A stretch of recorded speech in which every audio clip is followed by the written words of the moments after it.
Halo semuanya, selamat datang di kelas pelatihan Your Mind, Your Power. Hari ini kita akan membahas tentang pentingnya konsep diri yang positif dan bagaimana hal itu mempengaruhi kehidupan kita.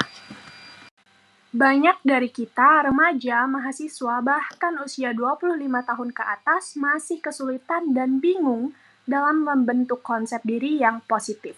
Masih memandang diri sendiri dengan negatif, tidak memiliki kelebihan, dan lain sebagainya.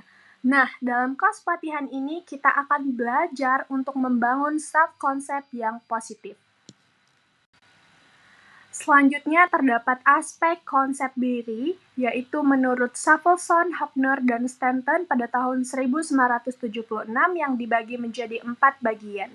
Yaitu yang pertama adalah academic self-concept, yaitu persepsi terhadap kemampuan akademik dan intelektual diri, seperti contohnya mengenai kemampuan berbahasa Inggris, kemampuan matematika, dan kemampuan lainnya.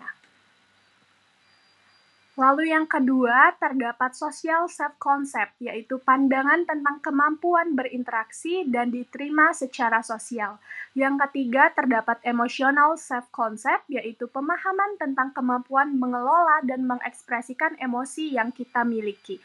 Dan yang terakhir, terdapat physical self-concept, yaitu persepsi terhadap penampilan fisik dan kemampuan tubuh yang kita miliki. Konsep diri adalah cara kita memandang diri kita sendiri.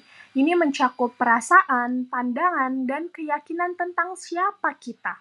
Konsep diri yang positif membantu kita merasa lebih percaya diri. Selanjutnya, konsep diri kita dipengaruhi oleh dua faktor utama, yaitu faktor internal dan eksternal. Faktor internal termasuk pengalaman pribadi kita di masa lalu dan nilai-nilai yang kita anut hingga sekarang. Sementara faktor eksternal meliputi lingkungan keluarga yang dimana pola asuh menjadi faktor penting dalam pembentukan self-concept. Dan juga terdapat pengaruh teman sebaya dan media massa yang sangat memberikan dampak yang signifikan terhadap self-concept yang kita miliki. Lalu terdapat tips dan trik dalam membangun self-concept yang positif yang dikutip dari Atika Dian, merupakan dosen pada Departemen Psikologi Universitas Erlangga. Nah, step pertama adalah membangun konsep diri yang positif dengan memahami diri kita masing-masing.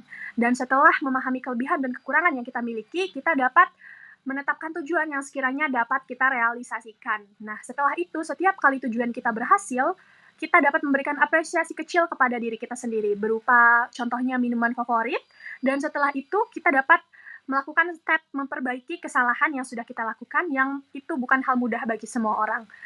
Nah, penting untuk kita menanamkan keyakinan bahwa kesalahan yang kita lakukan adalah hal wajar yang terjadi. Dan step yang terakhir adalah menciptakan lingkungan yang positif, agar dikelilingi orang-orang yang mensupport kita dan mengembangkan self-concept yang positif. Dan setiap kali saya berhasil berprogres, saya berhasil berbicara di depan umum dengan baik, saya akan memberikan reward, apresiasi kepada diri saya sendiri. Misalnya nih, saya sangat-sangat menikmati secangkir kopi. Jadi saya akan membeli secangkir kopi favorit saya untuk reward pada diri saya sendiri. Nah, momen kecil seperti ini nih teman-teman yang memberi saya motivasi untuk terus maju dan berkembang. Dan saya juga mulai dikelilingi teman-teman yang mendukung dan mensupport saya dalam hal positif. Dikarenakan menurut saya, lingkungan positif membuat saya merasa dihargai dan lebih percaya diri dalam banyak hal.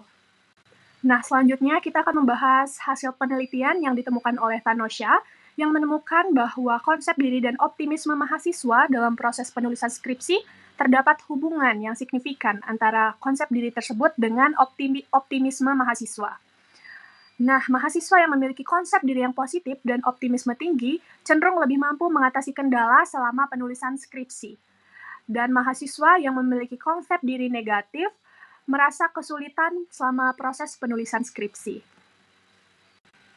Hasil penelitian tentang pengaruh konsep diri terhadap kesehatan mental mahasiswa oleh Endah Budiati menemukan bahwa konsep diri positif berkorelasi dengan tingkat kesehatan mental yang baik.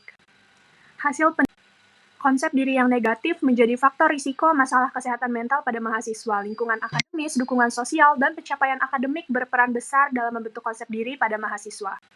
Konsep diri yang semoga adik-adik semuanya dapat menyerap segala manfaat dari materi yang telah dipaparkan dan dapat langsung mempraktikkan tips dan trik yang sudah kita bahas bersama tadi. Semoga adik-adik semuanya mampu membangun self-concept yang positif ya. Terima kasih, saya akhiri. Mohon maaf apabila